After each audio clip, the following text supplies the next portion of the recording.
If there was ever a time where the eloquence, the charm of Sophia Jones was desperately needed on this program, it's now. The Warriors have lost 8 of 10, and only one of us on this program looks like a homeless person.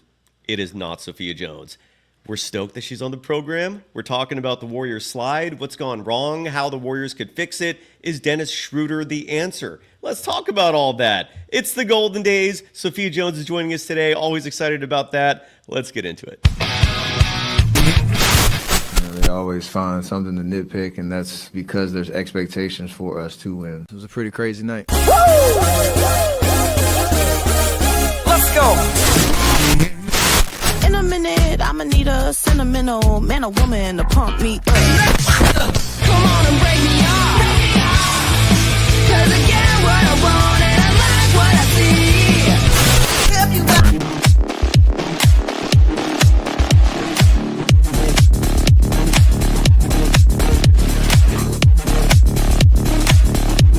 Is there hope for this Warriors team?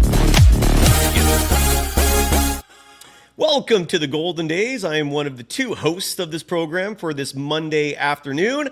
Sophia Jones is available on Twitter. You can follow her there at SophiaJones_2. You can follow me, Cyrus Saatsaz, on Threads and Instagram at DogWild, and on Twitter at Surf Journalist. The program is on at least most social media platforms at Golden Days Pod. Before we get into the action, first, some love for our current only sponsor, but we have a lot cooking. And side note, if any of you are out there and are interested in partnering up with us, sponsoring the program, now is the time to get in, for the simple reason that there's going to come a time, folks, where we're actually going to be rejecting people. And I'm looking forward to that moment. I'm not going to lie, but we're not there yet. But there will come a time where people will email us at warriors24pod@gmail.com. That's the official email address of the program, saying, we want to partner with you. We want to sponsor you. And we're going to have to tell you, sorry, we're full. We can't take on an infinite amount of sponsors. So if you want to get in and partner with the fastest growing Golden State Warriors program online,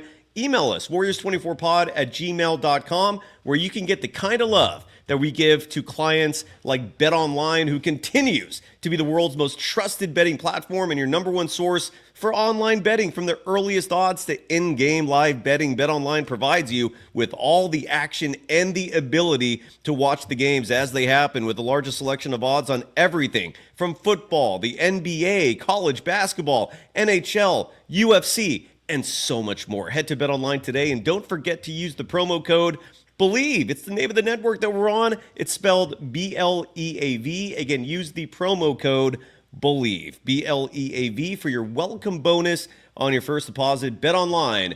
The game starts here. Sophia, the Golden State Warriors have lost 8 of 10. That was a rough one last night in terms of the Mavericks just shooting at an absurd clip. What I did not see, which was frustrating on my part, was defense to counter that, was adjustments. Draymond Green was missing at the start of the game, which I thought was really wild. And then we saw the same pattern at halftime and at the start of the fourth quarter. That same five that just kept giving up these huge chunks of points, just saw it time and time and again.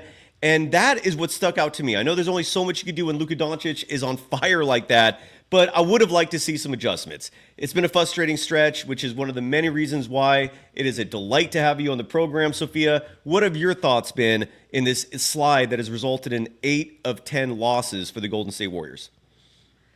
My initial thought is you got to look towards like the second unit and the bench. I feel like that's one of the things that's just been a little bit of a drop off, where at the beginning of the season, it was one of our strengths. Another thing that I think is contributing to this slide is honestly just some of the injuries that the Warriors have been dealing with.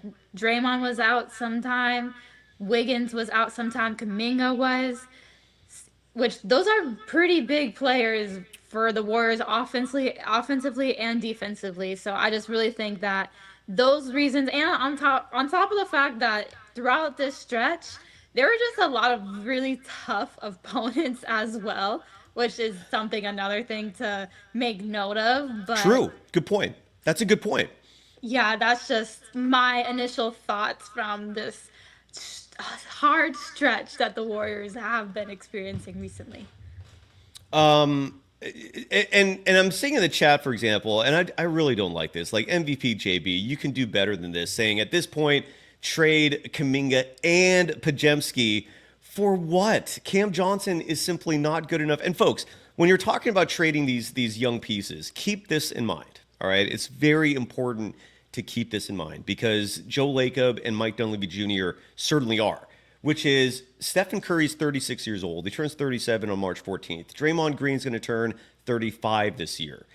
The possibility of one or both of those players getting hurt, and please do not for a second think this is what I wish. I'm going to knock on wood because I don't want that to happen, but be realistic. And if, let's say, Steph suddenly is out for 3 months, let's say Draymond Green is out for 3 months, this is no longer a title contending team. It's that simple.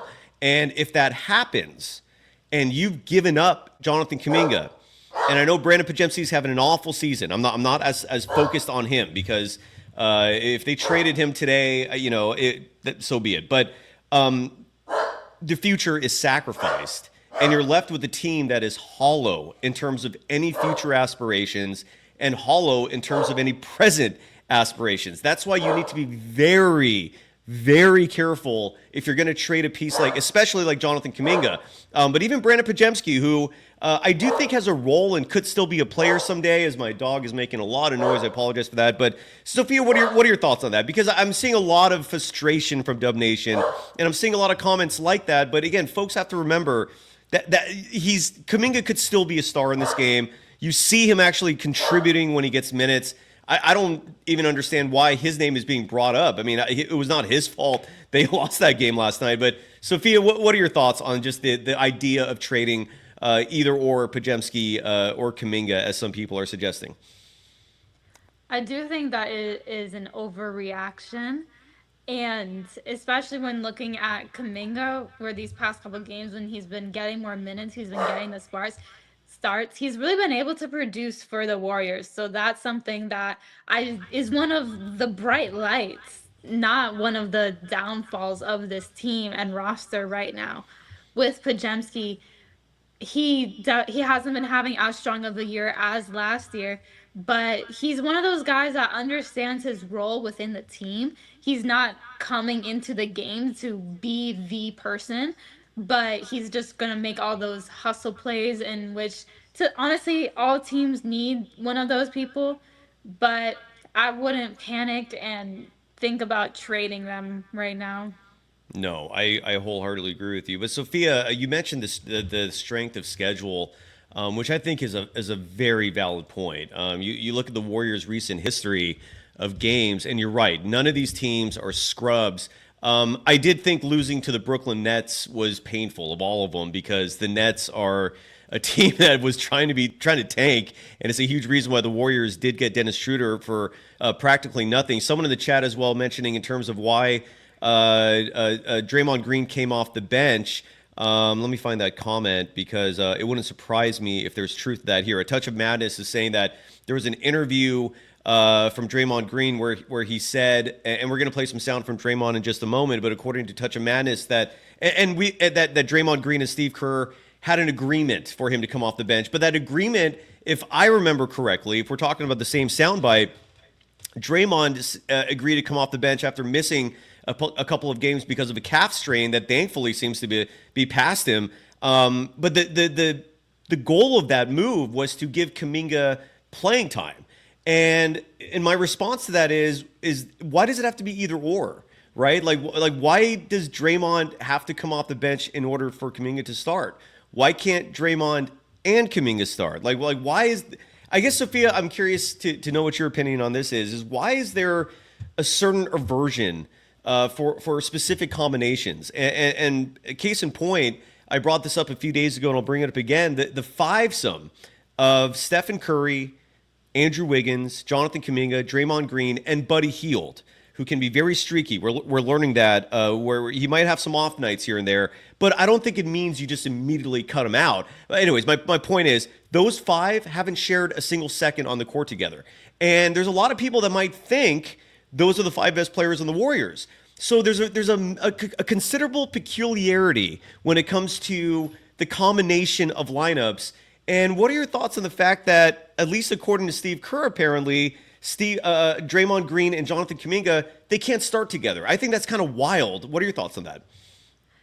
Yeah, it reminds me of something that my father always tells me. He says that we shouldn't have to live in an either or world. We should live in an and world, which I think is perfect for this situation because there really is no reason why Draymond and Kuminga can't be on the floor at the same time, especially when you're looking at that starting lineup, because you want to start and set off the tone in the right way. The Warriors, they went down big early, and they kept fighting their way back in the game yesterday, but they never were able to get over that hump. And I feel like that's one of the big reasons why you want to just have your strongest unit to start. Absolutely. I wholeheartedly agree. And close, right? And that's where the identity of the Warriors, from what I'm seeing, has still not been solidified yet. I don't know how you can forge an identity if you're constantly seeing different players on the court, especially in pivotal moments, right? Now, and Touch of Madness adding, and we're going to play sound from Draymond in just a second here, saying that, thinking that a Touch of Madness writing in the chat, thinking that Draymond Green is trying to send a signal to Steve Kerr of how much they value Jonathan Kuminga in the starting lineup. Absolutely. I mean, Draymond Green was literally saying Kuminga is the future of this organization. A lot of people believe that. He just has to play. I mean, there was a few episodes ago where we brought up the fact that Kuminga has, and this was before the Rockets game, where he had a career high in scoring with 33 points. How Jonathan Kuminga has played, I think, 36 games in his career. Maybe it's 37 now. I haven't done this research since we posted that stat about a week ago. But when he plays 30 minutes or more in his career, he puts up staggering numbers. Like, he shoots well over 50% from the field. He shoots over 40% from three. But he just can't get those 30 because Steve Kerr just doesn't trust him or doesn't feel comfortable. I mean, whatever reasons he has, and he has many, it's wild to me that even now, that there's this level of difficulty in getting Jonathan Kuminga playing time. What are your thoughts, by the way, Sophia, real fast, before we play the sound from Draymond and we start talking about Dennis Schröder? What are your thoughts on Brandon Podziemski's struggles lately? Because they've been profound. A lot of people, at least in the fan base, were ecstatic about the Dennis Schröder's trade, largely because they think that move means a reduction in Brandon Podziemski's playing time and role with the team. He's not shooting well. He made some costly mistakes last night. I don't understand why, if you're going to play him just 15 minutes, I don't understand why 3 of those minutes have to be in the fourth quarter. Like, if you don't trust him, don't play him in the most important moments of the game. With that said, the kid's struggling. A lot of people are down on him. I still believe that Podziemski would serve a fantastic role on this team if he was used as a backup point guard, and that role was solidified. But unfortunately, we see him sometimes play as a starting shooting guard. We see him finishing games. I don't know if the coaching is helping, but what are you seeing with Brandon Podziemski in year 2? Because it has been far from a Hollywood-style story with a happy ending so far.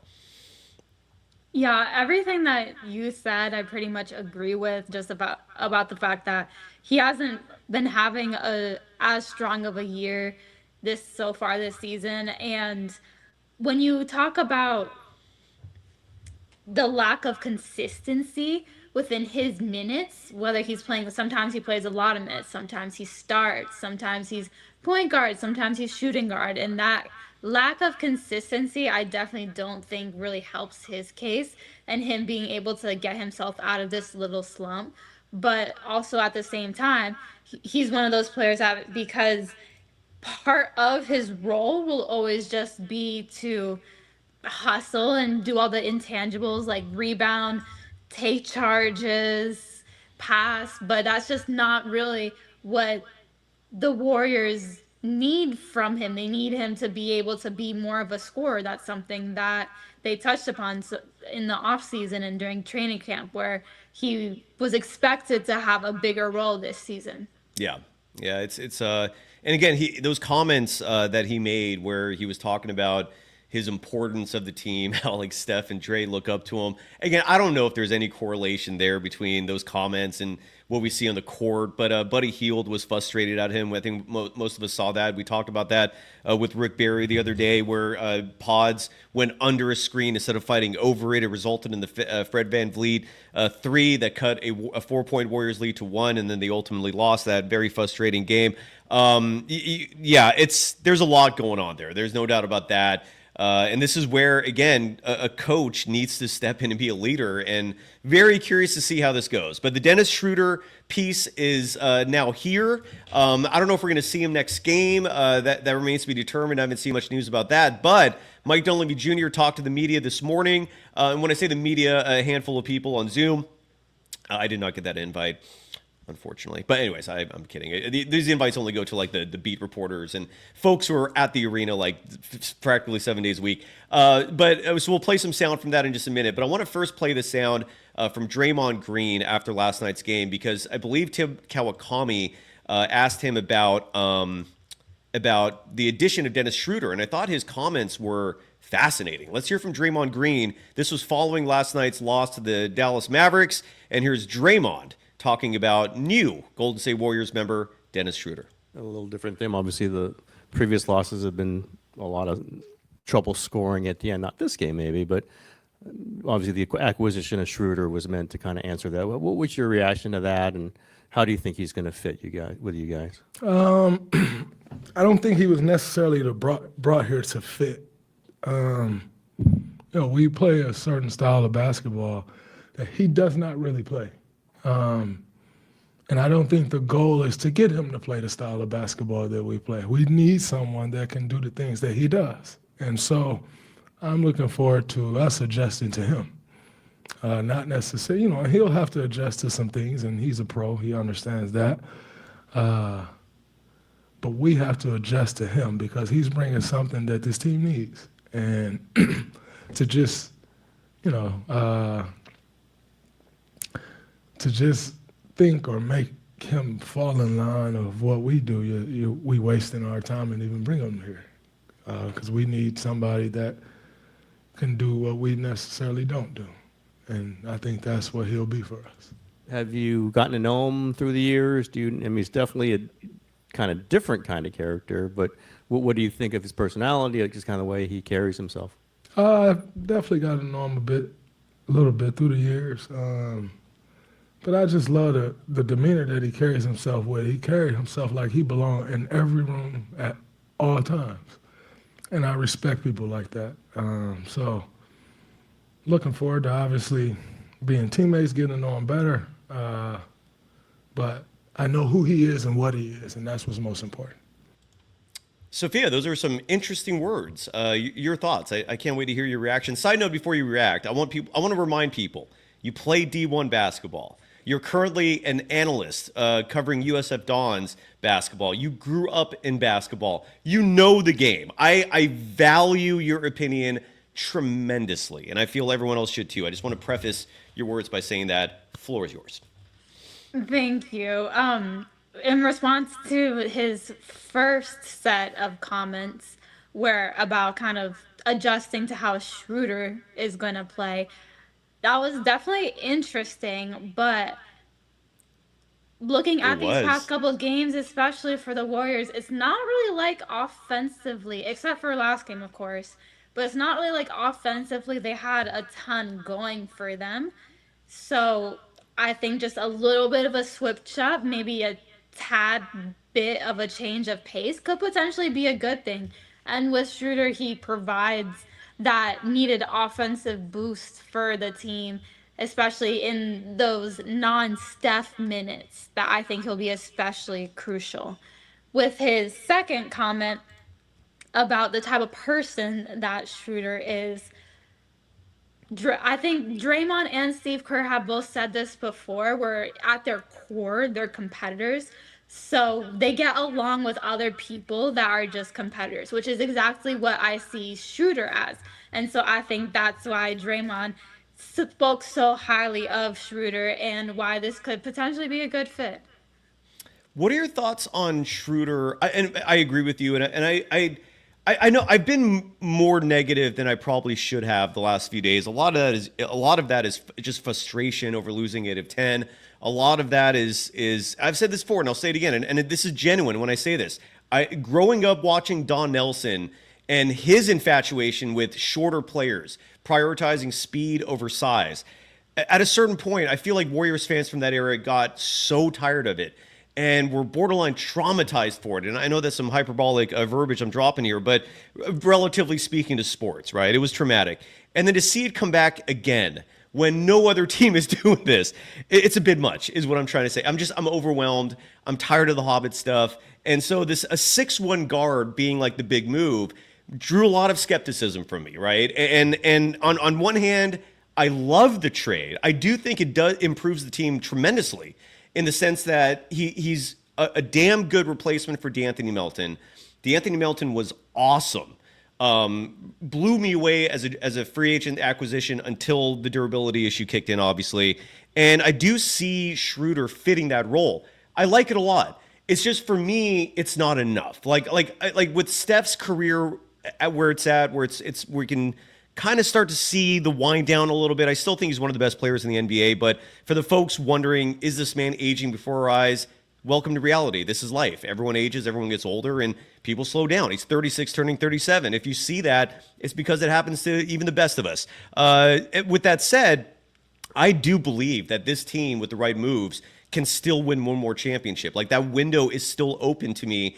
And adding a 6'1" guard, who they're also talking about as a starter, becomes a bit much. Our mutual friend, Mark Spears, thankfully on NBA Today, mentioned that important facet, that Dennis Schröder is small. And if you start him, that's a very small backcourt.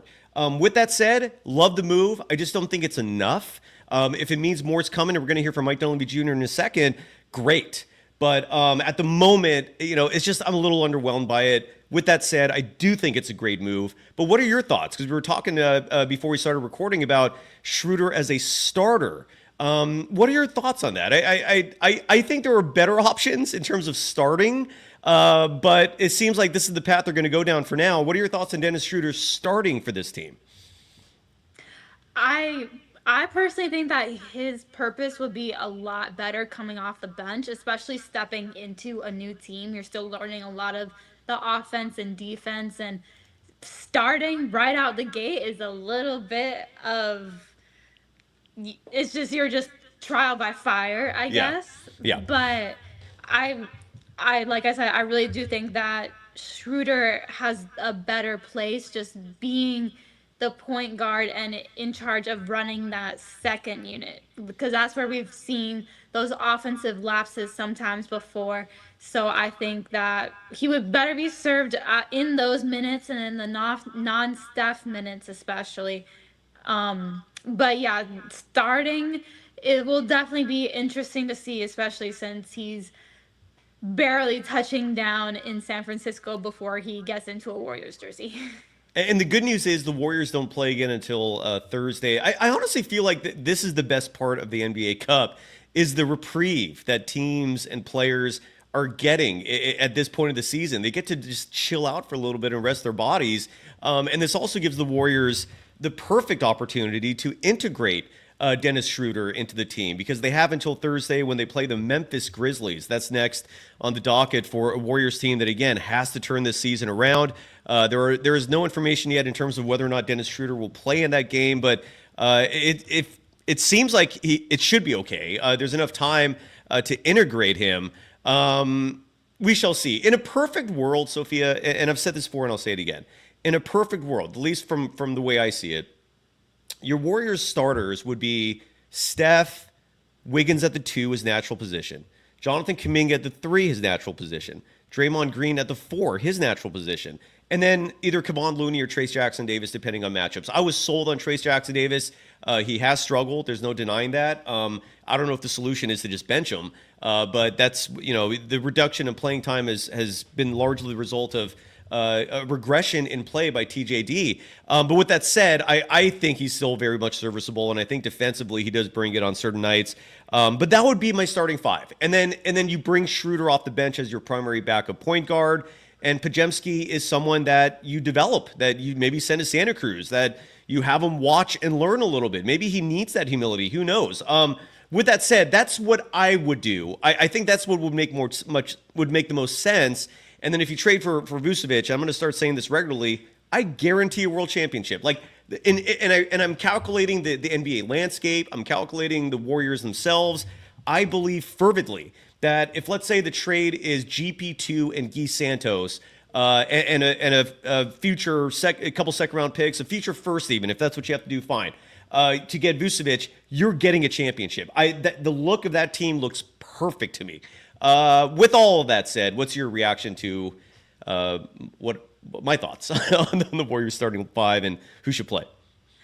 Yeah, I'm pretty sure we had the same starting five. We did. But especially recently, since Kevon Looney has been playing better than Trayce Jackson-Davis, I would slide him into that center spot right now. But Schroeder definitely coming off the bench, being the backup point guard.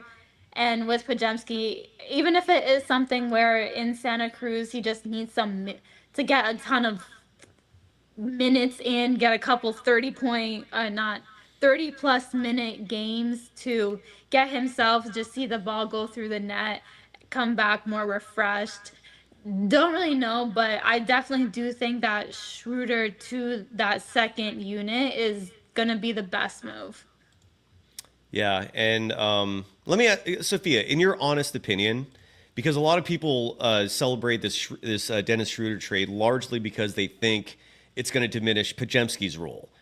I don't know if that's going to happen. There might be nights where you do see. I'm going to show you a picture. I will show it in just a minute. I don't have it in front of me, but somebody on Twitter made this picture, and then they DM'd me and the pic, and I was so blown away by it. Here, I'm going to show this for the audience, just so you can see this image. This is an image of Hobbit ball at its finest, right? This is a lineup, and this is an image someone, Bart Domingo on Twitter tweeted this. It's Steph, Pajemski, GP2, Dennis Schröder, and Buddy Hield. Your average height of this lineup, I believe, is 6'2", maybe 6'3". Don't be surprised if you see something like this. I don't know if you'll see all five. I imagine you'd swap one of those out for like a Looney or a Dre, maybe even a Kuminga, who's a 3, but we see him play that small ball 5 sometimes. The point is, I'm just giving Warriors fans a warning here. Be prepared for something like this. Sophia, is this crazy? Like, do you think it's outlandish that we'll ever see lineups like this? Or do you think there could be reality to more Hobbit ball for the Warriors? Your thoughts? I don't think we'll see a lineup like this. I know there's a theme that Steve Kerr does like his smaller guards and that he plays them a lot, but he's won championships. He knows better than to put that lineup out on the floor. I hope you're right. I really hope you're right. I do love hearing that. You give me your words are giving me faith. So, I never want to see that on the court. In reality, if it happens, you better believe we're going to be jumping on that. All right, let's shift gears to Mike Dunleavy Jr., who held a press conference this morning. Oh, real fast. Before we do that, some stats pertaining to Dennis Schröder. This is courtesy of the Golden State Warriors social media accounts. I just want to show these for the audience, some good visuals and some get-to-know information pertaining to Dennis Schröder. The first image, some background about him. He was born in a town called Braunschweig, Germany. Sophia, you've told me you spent a lot of time there. How is it in the winter? I'm kidding. We never talked about that. Have you ever been there in all seriousness? Have you ever been to Braunschweig, Germany? Nope, I've never been to Germany at all. Oh, really? Nope. Strongly recommend Munich. It is a scene. I've never been to Berlin, but I did Oktoberfest in Munich, and it is fun. Strongly recommended, yeah. But some people say Berlin's awesome as well. Anyway, so he was born there, began playing professionally for a club called SG Braunschweig when he was just 17 years old. Sophia, when did you start? I guess have you ever played professionally, or did you just go high school, college, and then now you're an analyst? So, correct? Do I have that right? Yeah, correct. Okay. I've never played professionally before. Okay. Maybe a yet thrown in there, but no, who knows? Anyway, so that's Schröder. He started playing for that club when he was 17. He led Germany to their first World Cup title in 2023. Yes, that was a Steve Kerr coach team for Team USA that I believe finished 6th in that tournament. And he was named the FIBA World Cup MVP. He was the flag bearer for Germany at the 2024 Summer Olympics.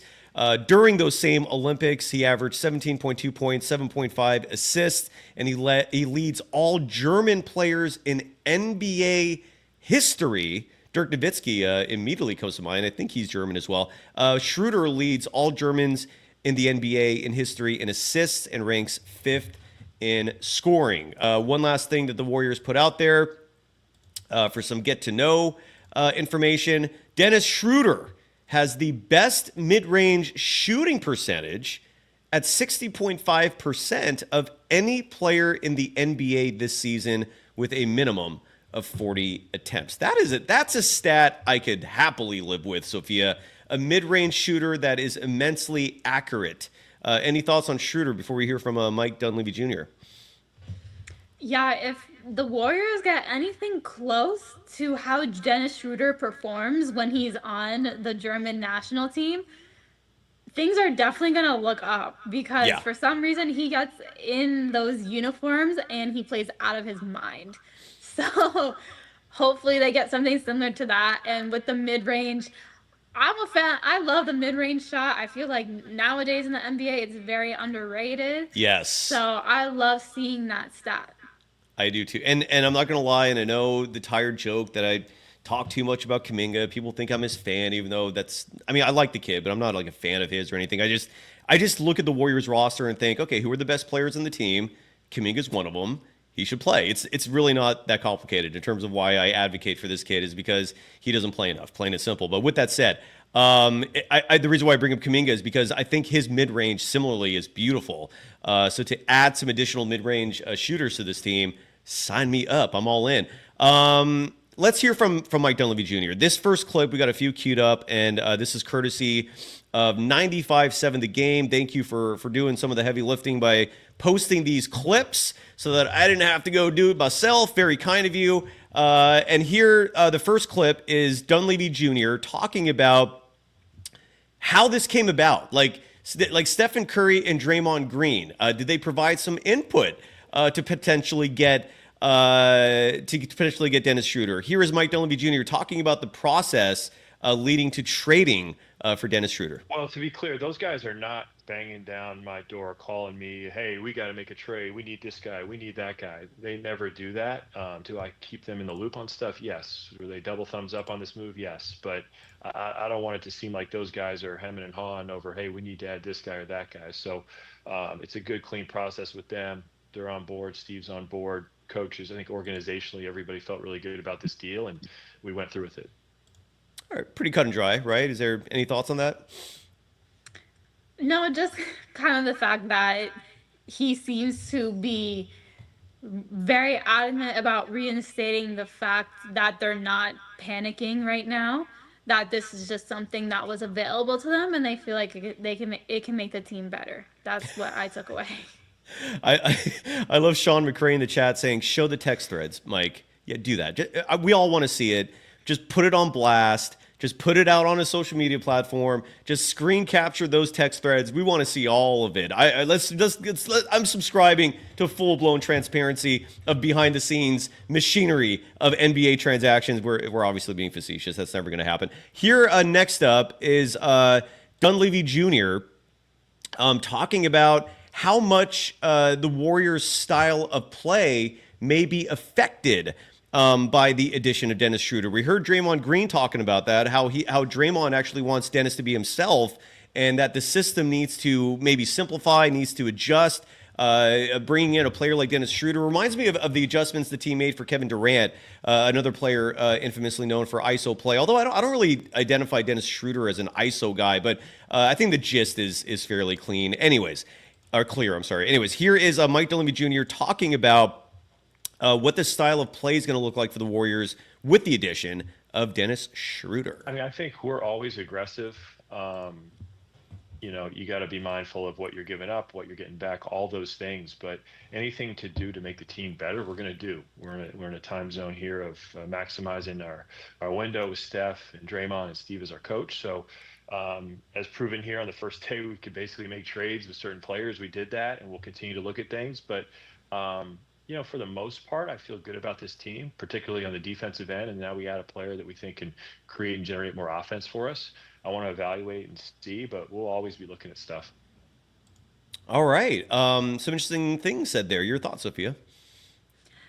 Yeah, just kind of again him saying that he's almost trying to silence the people who are hating on this decision, in the fact that, hey, he's just very blunt about the fact that obviously no player is ever going to fit perfectly into a system and how a style of play is, but this is the reality, this is the player that we have, and we think that he'll make it work. That's essentially what I feel like he's saying. But yeah, I think that he's trying to convince the audience that this was a good move. Yeah, and I think it was. I don't, But Sophia, this reminded me of a question I've been curious about, and I want to ask you. Every coach is different, right? Some coaches, for example, they have playbooks that are very small, and they prefer a free flowing style of play, not like a playground, but where there is a system, but the system is more based on intuition and reacting to what the defense gives you.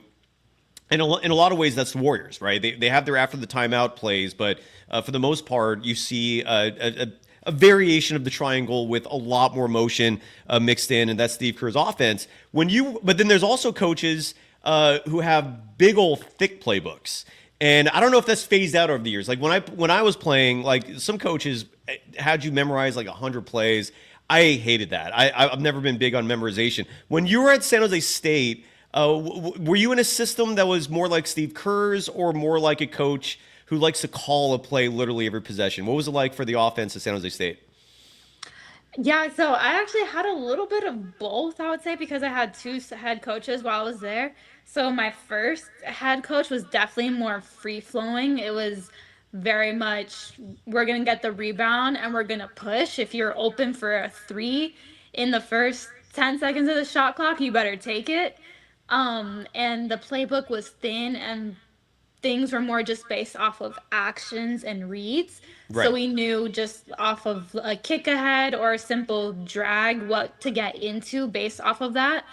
And then my second head coach was more of a set, and when we would bring the ball up the court, it would be more of a play call. And it's one of those things that just, to a certain personnel and who you have on a roster, each style can benefit a certain one. I definitely do think that with the Warriors, we've seen that they're more free flowing, but that's because they have such great chemistry and intuition with each other that they can make those reads that they've made when they kick the ball when Steph drives and he kicks the ball out to Draymond on the wing, Gary Payton knows to set a screen for Steph to come back out in the corner and get the three. It's second nature at that point. But I don't think that same style of play is necessarily ingrained into this roster yet.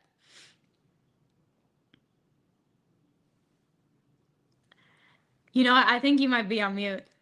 I was, and that's where having you here is awesome. Thank you for that. I just wanted to add, I think Dub Nation is almost nervously excited in a positive manner in terms of waiting for Dennis Schröder to suit up. We all want to see it. Sophia, the offense last night had another dry spell. They didn't score. I think the final 2 minutes and like 40 or 50 seconds, I don't have that figure on me right now. I brought it up last night, but what are you seeing late in the games that's causing these dry spells offensively? The Warriors' fourth quarter net rating is tanking. At least over the last 11, 12 games, it's the worst in the NBA. They're 30th. And last night, and I'm looking up the play-by-play score sheet right here, the Golden State Warriors did not score in the final 2 minutes and 49 seconds. And unfortunately, the guilty parties are the players we've relied on. And when I say we, I mean like folks watching these games consistently, like Stephen Curry missing wide open shots, Draymond Green making costly turnovers. Wiggins and Kuminga were out there, but again, missed shots when you need them most. What are you seeing in terms of the late game offensive droughts, which still have not been addressed? And does Dennis Schröder fix that in your mind? Yeah, it's interesting because kind of like you commented, a lot of the times they're getting looks, but they're just not making them.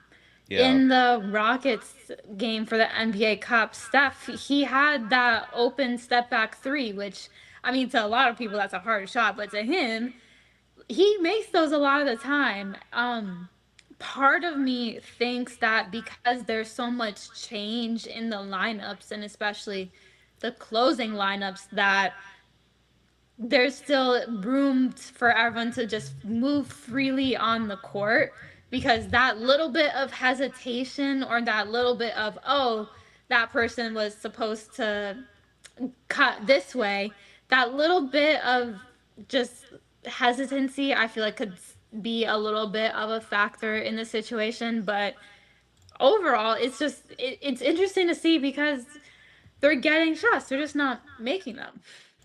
Yeah, and it's weird. And again, let's hope that the addition of Dennis Schröder will go far in solving that issue. I imagine the closing five for the Warriors with Schröder on board, at least currently, will be Steph, Schröder, Wiggins, Kuminga, Draymond. Does that sound right to you? I don't hate it. I wish it was bigger, but I don't hate it. What do you think about that, if that is indeed what the closing five will be? Yeah, that's really gonna have to depend. I do like that lineup offensively wise. Just defensively, I would maybe potentially even throw in a Lindy Waters instead of Schröder just for defense. He was great last night. He Yeah, it was not his fault. It was not his fault. He did his part. Sorry to interrupt. Go ahead. No, you're good. Yeah, just getting a little bit more length into that closing lineup. But if it's something where they have the timeouts and the dead balls to be able to do some offense defense substitutions, then by all means, I do like Schröder being in that offensive unit late game. Yeah, I do too. Very curious. I'm very much looking forward to Thursday night. Where we'll talk about the Warriors and the Grizzlies. Hopefully, we'll see Dennis Schröder make his debut. A couple more sound bites here from Mike Dunleavy Jr. as we slowly start to wrap this up. This clip is Mike Dunleavy Jr. He was asked. No, actually, we played that one already. I'm sorry. We have one more clip, and that's Mike Dunleavy Jr. Ooh, this is one that is interesting to think to a lot of people. Dunleavy Jr. was asked how the Dennis Schröder trade impacts Brandon Podziemski, which I think a lot of folks are very curious about. So let's hear from Mike Dunleavy Jr. Is Podziemski's role going to diminish with Schröder? Is it just going to adjust? What can we expect from Brandon Podziemski now that Dennis Schröder is a member of the Warriors? Move for both him and Steph is something we view as additive and helps them. Brandon was really, really good last year, and I think part of it was having Steph and CP, two other handlers alongside him. And so I think this move enables Brandon and Steph to always be on the court with another handler, whether it's the two of them or Dennis and Brandon or Dennis and Steph. So I think it makes a lot of sense. And again, I think this is something that boosts and helps Brandon. So we feel good about it in that regard as well. Sophia, I don't like the reference there, like where he's reverted. He's like Mike Dunleavy Jr. is justifying this move in part because of last year when Chris Paul's presence helped Brandon Podziemski. Last year was not a success story.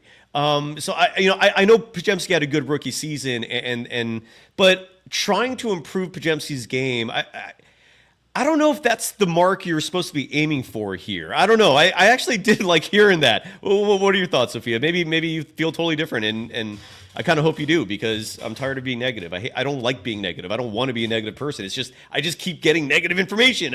Well, what are your thoughts on that?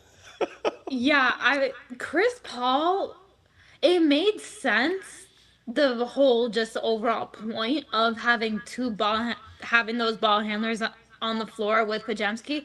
I don't know if Chris Paul was the right one to compare to, because Chris Paul, like, they call him the point god for a reason. Yeah. He's basically like playing with training wheels in certain aspects, but Pajemski is naturally not really a point guard. He's more of a shooting guard, so that could be something where when he's able to play off ball a little bit more, it helps him get back more into who he is as a player. So hearing him kind of make that comparison makes sense. Yeah. All of that made sense. I don't know if the priorities are right. If that's anyway. Anyways, it's just one sound clip. Hopefully, it didn't mean too much. But I don't know if the folks who are hoping for Pajemski's role to diminish with the Dennis Schröder acquisition, that soundbite does not play in your favor. I think that's a fair assumption to make there. Sophia, one of the frustrating things about last night, as we wrap up the show, for me, was not seeing, and we talked about this early, but I want to get into it just a little bit more, because I don't know if I got your thoughts on this, is Draymond Green not starting the game. The part about that, which was far more befuddling to me than just the starting lineup, was the fact that the Golden State Warriors gave up 46 first quarter points to the Dallas Mavericks. And I don't think it's a coincidence that happened in the same quarter where Draymond Green was out for over half of it. Then the Warriors start the third quarter with that exact same lineup. Draymond Green's out. Then they start the fourth quarter intentionally going with that lineup again. They made substitutions at the beginning just to have that same five. It was kind of like Steve Kerr was forcing that five of Steph, Buddy, I'm forgetting the three. Oh, Wiggins, Kuminga, and Looney. It felt like Kerr was trying to force that into working last night. And every time that five-man unit was out there, defensively, they were giving up points. And I don't think it was a coincidence that it was because Draymond Green was out and his defense was missed. What were your thoughts on that? Like, repeating that same lineup after it clearly didn't work to start the game. Like, does that mean anything to you? Like, or did it bug you as much as it bugged me? What were your thoughts on that? It was just one of those things where Draymond definitely did help. I mean, touched on earlier how it might have been some type of a conversation between Kerr and Green, but Draymond Green is still a former Defensive Player of the Year. Yeah. He's big, he has length, and he talks a lot. He's in that back line of defense, able to just see everything and direct a lot. They had to throw special doubles at Luka as well, and he was a part of that at certain times. So just being able to have that defensive voice, not even his presence, yes, is very noted, but his voice more so than anything is what really affects that unit, I believe. I totally agree, and it reminded me of what Draymond was saying at the beginning of the season in the early part of it when they were on that red hot start. Draymond was making comments about how much better he was defensively as a free safety, having a center to reinforce his defense and not have to worry about what's going on behind him all the time with bigs especially. And now we're seeing less of that. And I just, there's a lot going on here that's interesting. Sophia, any final thoughts as we wrap it up? I apologize, Shardal in the chat. He wanted to come on, but we're running late. We're pushing an hour here. Another show, I promise. But Sophia, any final thoughts from you as we wrap up a show discussing a Warriors team that's lost 8 of 10, which we hope will turn around soon. Dennis Schröder is now on the team. We hope to see him Thursday make his debut for the Warriors against the Memphis Grizzlies. Your final thoughts on everything and anything about the Valkyries you want to bring up. I'll leave that up to you. Yeah, just still no reason to panic for Warriors fans. Agreed. I believe that they will figure themselves out of this slump. Again, part of it was due to injuries and people being out. So having players back healthy again will help to improve how they've been playing, and maybe just throw in some not top 5 in the Western Conference opponents to play against as well. I think that that will be good for the Warriors. And for the Valkyries, I will actually be moderating a conversation with the general manager, Ohama Nyanen, Hey now. before the Bay Area, the Invisalign Bay Area Women's Classic on Friday at Chase Center. So Stanford and Ohio State will be playing women's college basketball, and then UCLA, the #1 team in the country, and Creighton will be playing. So I'll be moderating a conversation about the Valkyries with their general manager before all that fun stuff again at Chase Center this Friday. That's awesome. Congratulations. It sounds like a very esoteric environment where it's just like select fans. Do you know off the top of your head if this can be like viewed by the general public? Like, is someone gonna record this and maybe they can watch it afterwards? Or is this gonna be limited just to the very lucky fans who get to participate on Friday? I imagine that it will be on social media after and on certain digital media platforms. But if you're watching, thank you. If you're watching the games and you want to pop on by, again, it'll be at the United Club specifically. Anyone that has tickets is invited to come. It's just a first come, first serve basis. Beautiful. So on next week's program, again, every Monday at 3 p.m., unless the Warriors are playing on a Monday, then we'll go post-game. Sophia Jones joins me for V for Valkyrie, a special show, part of Golden Days. And hopefully next week we can promote how folks can view that event. But congratulations on hosting an event with the marquee being the GM of the Golden State Valkyries. Sophia, you're doing fantastic things. Keep up the phenomenal work.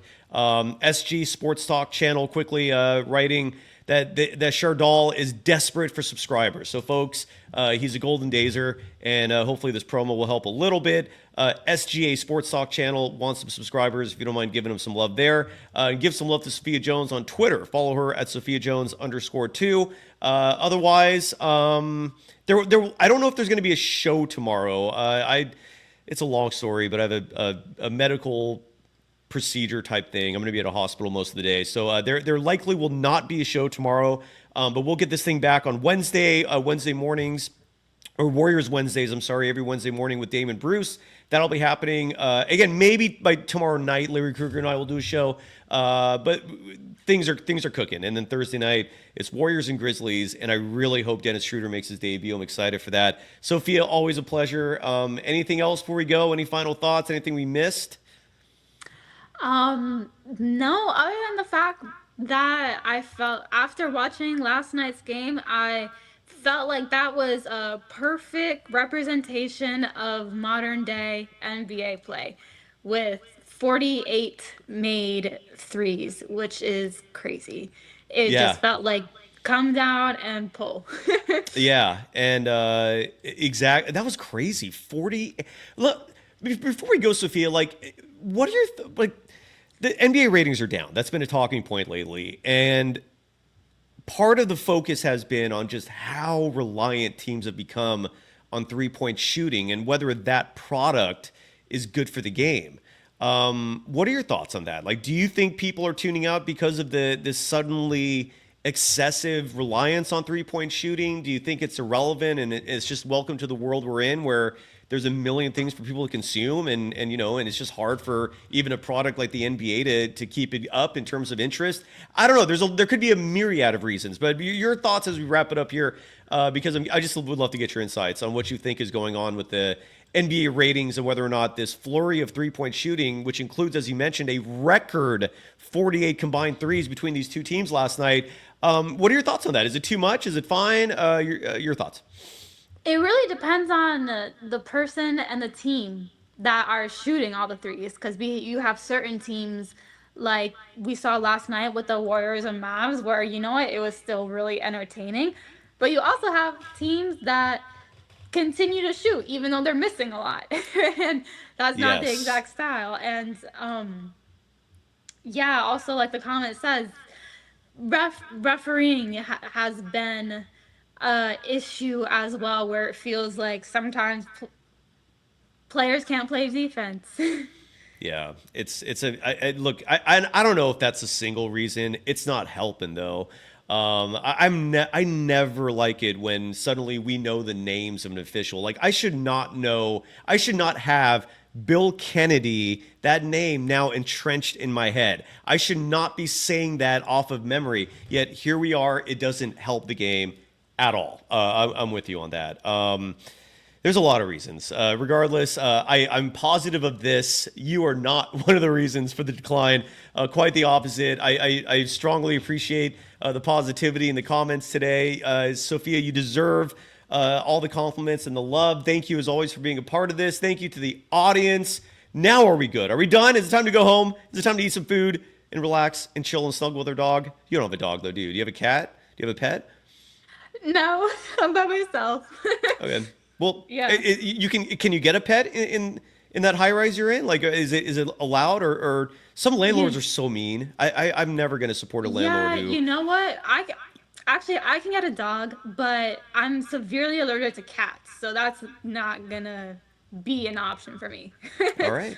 Technically allergic to dogs also, but I just love them, so I tolerate it. And plus, I'm guessing you could get like a certain breed, like a golden doodle or Yeah. one of those, right? Those hypoallergenic dogs that, for folks who are allergic like yourself, yeah, they're fun. They're amazing cuddlers. Just the winter time when you're snuggling with your dog in bed in the middle of winter, it's tough to beat that, folks. I will absolutely say that with conviction. It's one of the finest experiences in life. Having a good snuggle sesh with the pup. Whatever you folks out there do to find happiness, do it, please. Okay, that's the goal here. Try to be happy, avoid misery. The Warriors aren't helping right now, but hopefully they'll turn that around soon. Otherwise, Sophia, thank you as always again. Thank you to everyone. We'll be back at this soon. Bye-bye.